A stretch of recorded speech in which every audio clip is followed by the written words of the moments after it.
Всем привет! Добро пожаловать на мой YouTube канал. Меня зовут Лена, я визажист и бьюти-инфлюенсер. В этом видео я хочу показать вам свой ежедневный макияж и рассказать о самых любимых косметических продуктах. Я уверена, что посмотрев это видео, вы найдете для себя много новых бьюти-лайфхаков. Ну что же, я без макияжа. Начнем. Покажу вам свои самые-самые любимые продукты, которые я использую в повседневном макияже, которые я безумно люблю. У меня 3 косметички, основная из них самая большая, где хранятся продукты, которые могут разбиться, рассыпаться. Очень ее люблю, это бренд For The Way. И следующая косметичка, она вот в таком темном цвете, это бренд Zoeva, и здесь у меня хранятся консилеры, керлер, туши, карандаши для бровей, карандаши для губ. И еще вот такая маленькая мягкая бархатная косметичка. Здесь в ней хранятся исключительно помады, тинты, продукты для губ. У меня на коже уже нанесен мой ежедневный уход. Обязательно, если вам будет интересно, я сделаю выпуск и расскажу полностью о своем ежедневном утреннем и вечернем уходе. Сейчас я кожу уже подготовила и буду наносить декоративную косметику. Начну с базы от бренда Sensai. Она сияющая, слегка увлажняющая, и я наношу ее исключительно на зону под глазами.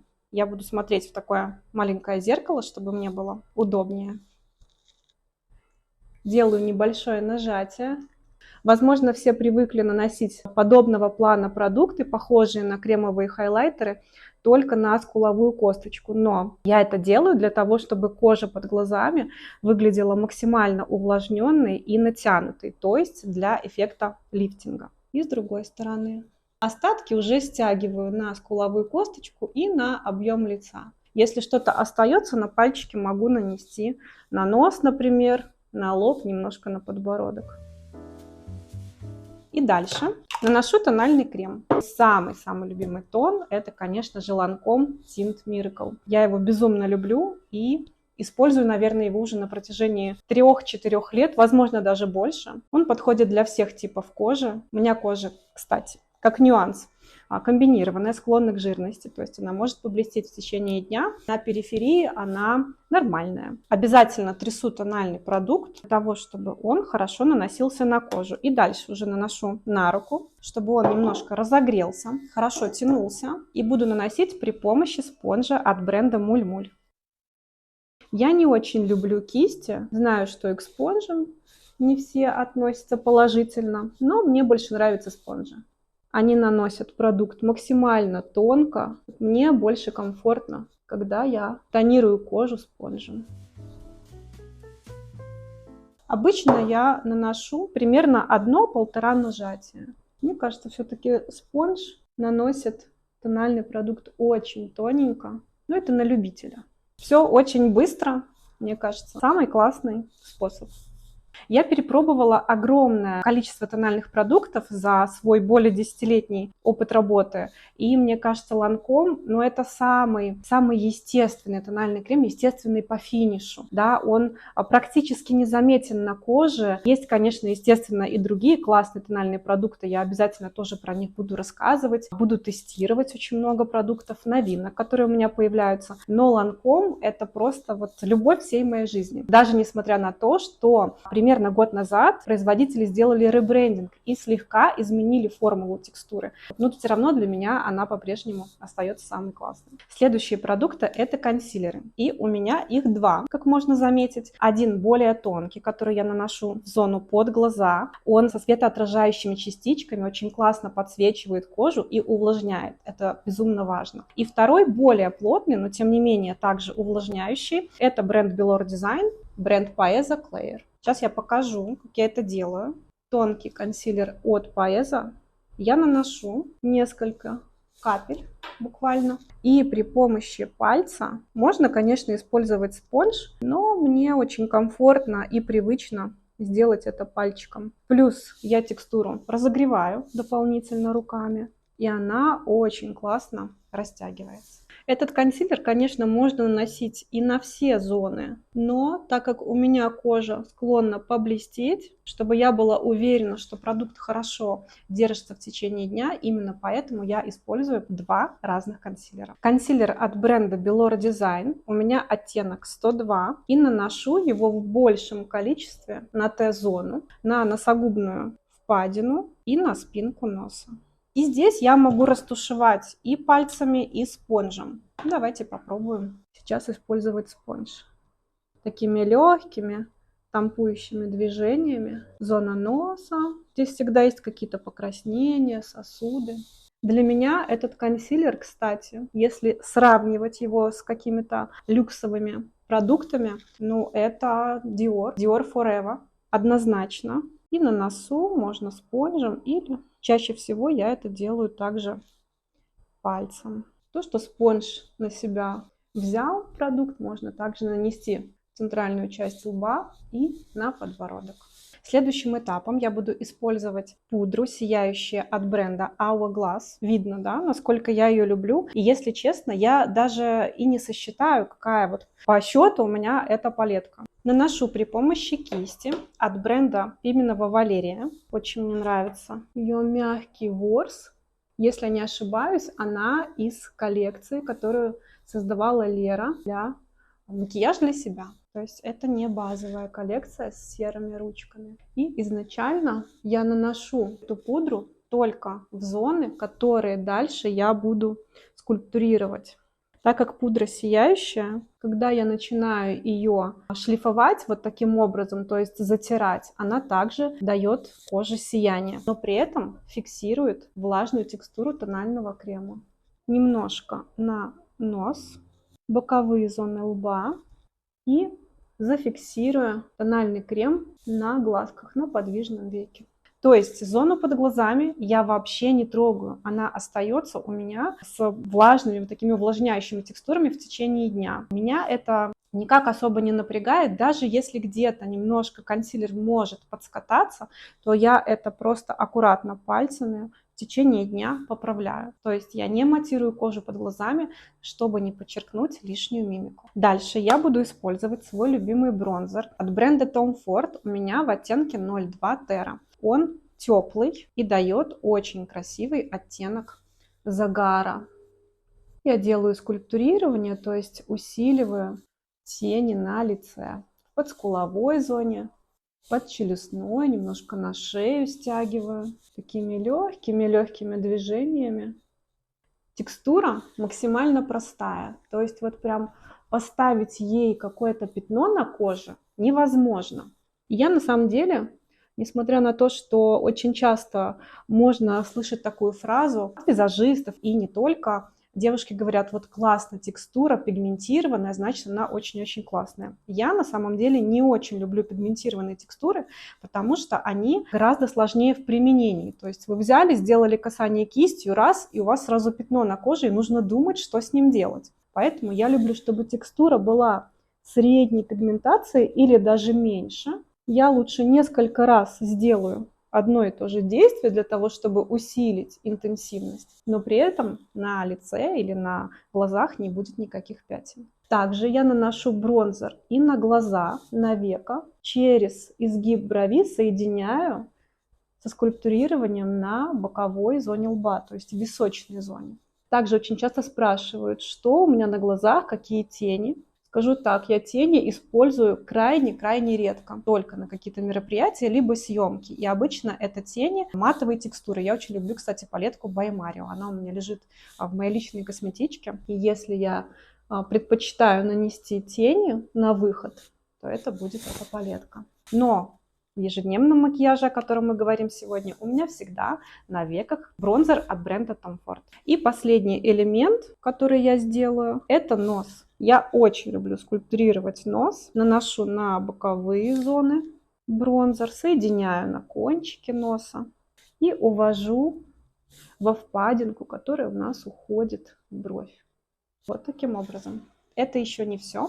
Сейчас покажу дальше. Кстати, если говорить о наборе моих кистей, то у меня такая сборная соляночка. Кисти лежат в чехле, также это бренд Пименовой Валерии. Здесь шли кисти из ворса белки, была коллекция 5 кисточек для макияжа глаз. И вот я взяла себе такой чехол и переношу в нем и храню свои личные кисти. Большинство кистей у меня также от бренда Валерия Пименовой. У меня есть и базовый набор большой, некоторые кисти из лимитированной коллекции, которые, к сожалению, уже нет в продаже. И также есть кисти от бренда Zoeva. Когда я только начинала и становилась визажистом, я покупала себе набор из кистей, и он до сих пор у меня сохранился. Те кисти, которые я не использовала в работе, я взяла их в макияж для себя. И скульптурирование и бронзер я сейчас наносила кистью скошенной от бренда Zoeva. Следующим этапом я буду наносить свою самую любимую пудру. Она очень классно матирует кожу, фиксирует макияж и прекрасно сдерживает кожный себум в течение дня.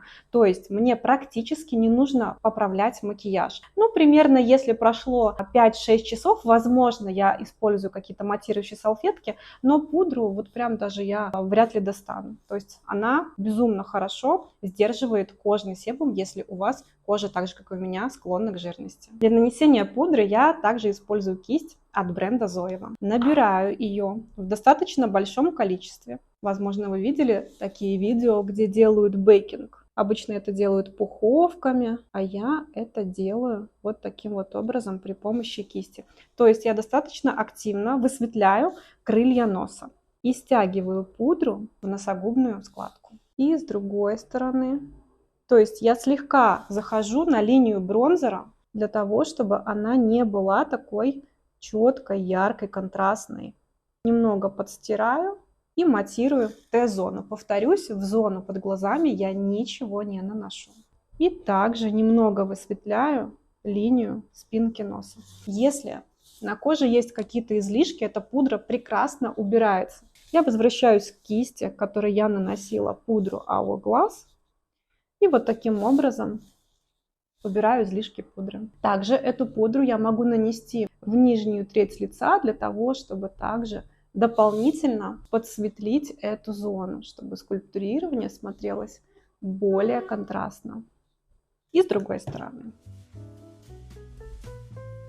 Немного можно зафиксировать центральную часть лба. Ну вот, мне кажется, это самая лучшая пудра на земле. Следующим этапом я буду наносить свои самые-самые любимые румяна, также от бренда Hourglass, и использовать ту же кисть, которой я наносила пудру. Немного улыбаюсь в зеркало и наношу на яблочки щечек, соединяя с бронзером. Так как текстура румян не матовая, а сатиновая, ее также можно затирать и делать такую шлифовку для того, чтобы текстура сияла. Обожаю румяна и могу наносить их достаточно ярко. Также на кончик носа в летний период времени хочется добавить такого солнечного поцелуя. Наношу на переносицу, на боковые зоны лба, немного на подбородок. И также могу сделать несколько взмахов по векам. Следующим этапом я буду оформлять брови. Для этого я использую карандаш от бренда Belor Design в оттенке 204. Сильно на него не давлю, буквально слегка добавляю в зоны, где у меня немножко перещипана бровь. Ну, немножко, это было, конечно же, еще в 14-15 лет сделано. И увожу хвостик брови по направлению в зону виска. Периодически я прочесываю бровь, чтобы карандаш смотрелся максимально естественно. Фиксирую волоски бровей при помощи геля Pussy. Я знаю, что вокруг него ходит очень много различных отзывов. На самом деле есть нюанс, как и в большинстве гелей, которые я пробовала. Здесь нужно просто снять излишки. Возможно, это не каждому понравится, да? Хочется сразу достать щетку и начать укладывать. Но тогда на волосках будет очень много продукта, конечно. Это не есть хорошо. Поэтому я снимаю излишки, и таким образом уже он прекрасно работает. Никакого налета, ничего не оставляет. Я вот таким образом раскладываю волоски по той форме, которую отрисовала. А те, что пониже, укладываю по направлению. И завершающий штрих – это маркер от бренда Vienne Sabon в 0,2 оттенке. При помощи него я добавлю несколько волосков.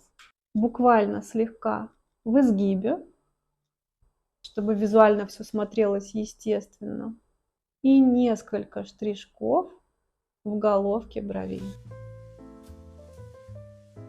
Далее я буду оформлять межресничное пространство. Для этого использую карандаш Miss Ties в оттенке 724. И, возможно, это будет не очень удобно сделать одной рукой, но я попробую. Карандаш восковый, он не очень мягкий. Вот я не люблю использовать гелевые карандаши. Все-таки это повседневный макияж, и мне не хочется потом сильно тереть глаза, чтобы смыть более стойкую текстуру. Но так как я наношу этот карандаш именно в межресничное пространство, то я знаю, что ничего не отпечатается и будет прекрасно носиться в течение дня. Наношу и вот таким образом зажимаю пальчиком для того, чтобы убрать излишки. И с другой стороны. Вот так. Если что-то попадает на слизистую, то я это просто убираю. Все прекрасно носится. Дальше самый волнительный этап. Это оформление стрелок. Ну, волнительный, возможно, потому что я все-таки сейчас это буду делать на камеру, и у меня занята зеркалом вторая рука, но я постараюсь показать. Лайнер от бренда Influence в максимально черном оттенке. Очень люблю эту текстуру за то, что она, ну, по сути, как фломастер. То есть она максимально яркая и сразу рисует очень красивую, насыщенную стрелку. Намечаю линию и возвращаюсь в обратную сторону.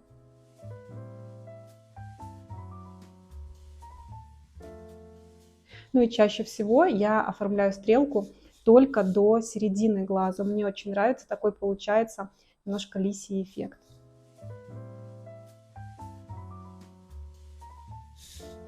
Ну и чаще всего я использую этот лайфхак. Беру кончик стрелки, вот так нажимаю ногтем и слегка подтягиваю. Потом пальчиком подтушевываю излишки для того, чтобы она была максимально тонкая. Для подкручивания ресниц я очень люблю использовать керлер. У меня от бренда Kevyn Aucoin. Я слегка зажимаю ресницы от корня для того, чтобы ресницы были с красивым изгибом. Это действие могу повторить несколько раз. На самом деле к керлеру я приловчилась не быстро. Я очень долго пыталась ввести его в повседневное использование, но вот что-то где-то, видимо, без опыта у меня не получалось, и я не совсем понимала вообще суть этого продукта. И очень любила использовать, и сейчас люблю, тушь от бренда Maybelline, которая как раз-таки ресницы подкручивает и фиксирует в таком положении. Но, научившись использовать керлер, я могу наносить сейчас практически любую тушь. Всегда будет красивый эффект распахнутых глаз, красивых изогнутых ресниц. Как я и сказала, мне очень нравится тушь от бренда Maybelline Lash Sensational, но, к сожалению, на сегодняшний день купить в РБ ее проблематично. То есть можно только привезти, либо заказать у байера. Поэтому я буду использовать другую свою также очень любимую тушь от бренда Lux Visage, название XXL. Крашу ресницы, глядя на себя вот таким вот образом вниз на зеркало. Что это дает? Если вы хотите получить эффект объемных ресниц, то лучше краситься на себя вот таким вот образом, глядя прямо в зеркало. Если же вас интересует именно длина, как и меня, то нужно краситься вот таким вот образом. Я подкручиваю кисточку максимально близко к корешку и медленно-медленно протягиваю по всей длине. Могу даже немножко придержать. Делаю такое зигзагообразное движение и медленно-медленно до самых кончиков провожу вот таким образом. И с другой стороны. Вот этот глаз я всегда мазну, всегда мазну. Ресницы я всегда крашу в 2 слоя. Немного жду, чтобы первый слой подсох, и только потом уже добавляю второй. Второй слой я наношу уже не от корня, а от середины ресниц. И точно так же медленно зигзагообразным движением. Вот так их поджимаю, подкручиваю и отпускаю. Также при помощи карандаша для бровей я добавлю небольшой акцент во внутренний уголок глаза. Таким образом взгляд будет более выразительный и, как мне кажется, что белки становятся немножко светлее. Я надеюсь, что мне все-таки не кажется это. Важно помнить, что все-таки это неустойчивая текстура, поэтому если вы попробуете оформить этот элемент, добавляйте карандаш именно на кожу, а не на слизистую. Заканчивая оформлять кожу, я использую кремовую текстуру хайлайтера. На самом деле это румяный хайлайтер, но они в нанесении не дают такого ярко-розового оттенка. Наношу также при помощи спонжа через руку. И наношу их со скуловой косточки вот такими круговыми движениями, максимально близко к стрелке и к глазному мешочку. Увожу в висок и мягко соединяю с сухими румянами.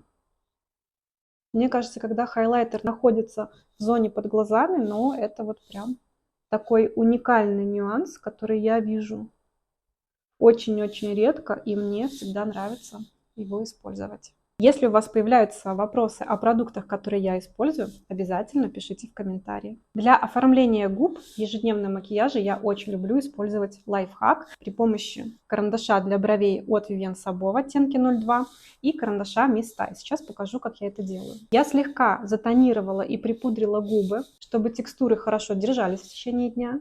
И начинаю оформление с галочки над верхней губой, слегка добавляя объем. Губы, кстати, я чуть-чуть поджимаю, то есть они не находятся в расслабленном состоянии, а скорее всего в той форме, которую я хочу им придать. И снизу. Здесь я наношу карандаш уже по контуру, то есть на нижней губе я не добавляю объем. Слегка могу подтушевать текстуру пальцем для того, чтобы она выглядела более естественно.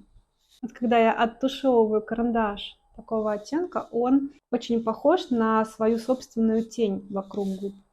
И мягко соединяю верхнюю и нижнюю губу. И еще на нижней губе, скорее для привлечения, люблю добавлять вот такую линию. Она также добавляет объем. Мне кажется, это выглядит привлекательно. И любимый карандаш Miss Style в 780 оттенке. Вот это то, что мне никогда не надоедает. Настолько красивый, холодный, пыльно-розовый оттенок, что я готова наносить его каждый день. Наношу по объему и слегка захожу на предыдущий карандаш. Немножко тоже подтушевываю пальчиком. На губы я буду наносить свою, наверное, одну из самых любимых текстур. Это тинт Лавель в оттенке 01. Эту текстуру можно наносить как на глаза, также на губы и на щечки. Но я очень люблю на губы. Так как это матовая текстура, чтобы не нанести ее очень плотно, я буду наносить при помощи кисти из натурального. Можно использовать какую-то имитацию натурального ворса, но главное, чтобы она не была плоская и синтетическая. Через руку,